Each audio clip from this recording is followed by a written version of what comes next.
Hello everybody, welcome back to the channel. Today's year we're continuing reading throughout the Action Bible. It's going to be called the Persian Politics.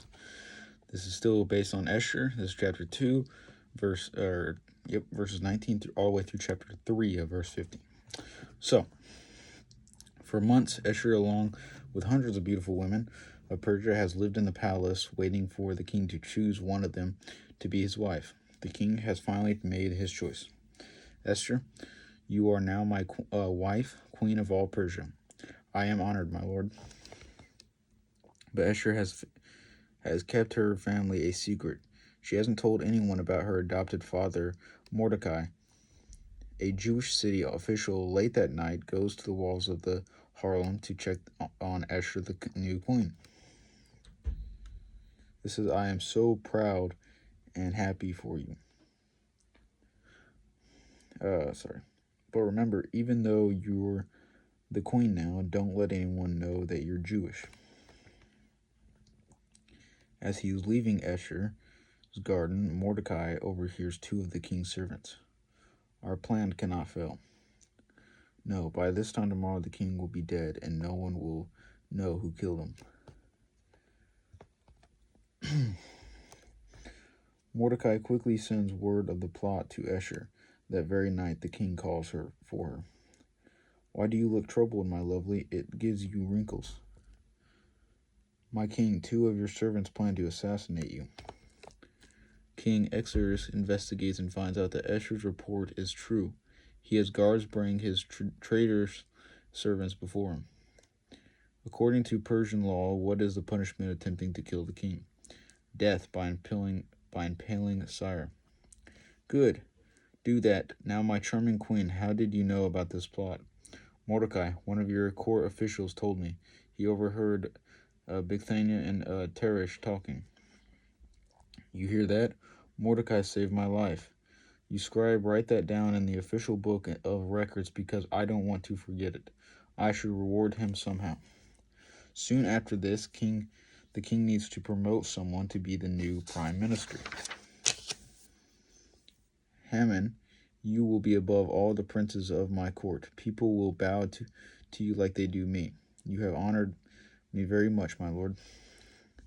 Haman is very proud and enjoys having people in the city court bow before him. But Mordecai refuses to bow when Haman walks by. Who's that man that does not show proper respect for me? That's Mordecai, a Jew, and Jews will not bow to any man, for we only bow before the only Lord and the true Lord, that is Jesus Christ. All right, Mordecai, your day will come. You will pay for this, and so will every Jew in Persia.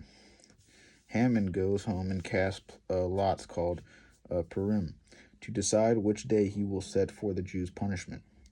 Let's see what date and month I will exterminate you. The 13th day of the month of Adar.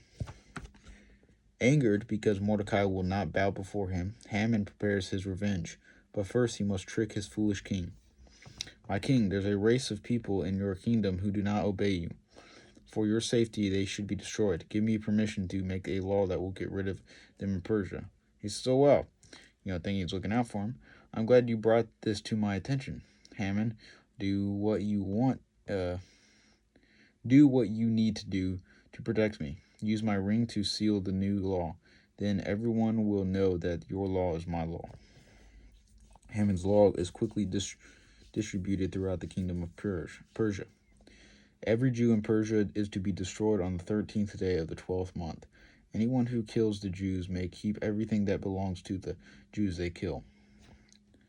So it's almost like a purge in a way. Basically anybody who's not a Jew can go around and kill anybody who is a Jew and keep all the jewelry or whatever they may possess. Let us celebrate your good decision, to my loyal prime minister. Why would the king do this to us? We haven't done anything wrong. So now, and he doesn't even know his wife is a Jew. So she is actually a Jew, So under that law, she should be killed as well. He tricked him and thinking he was just looking out for him to protect him because there's people that, didn't want to, didn't respect him or whatever. In doing so, it's to kill anybody who is a Jew, anybody who is not, Persian or whatever, else. That if you're a Jew, you you'd be killed, you'd be stripped of your possessions. I mean, really, that's a horrible massacre. But I know God will look out for him. So we'll see what happens again next week. Catch it easy. Take care. See you guys next week.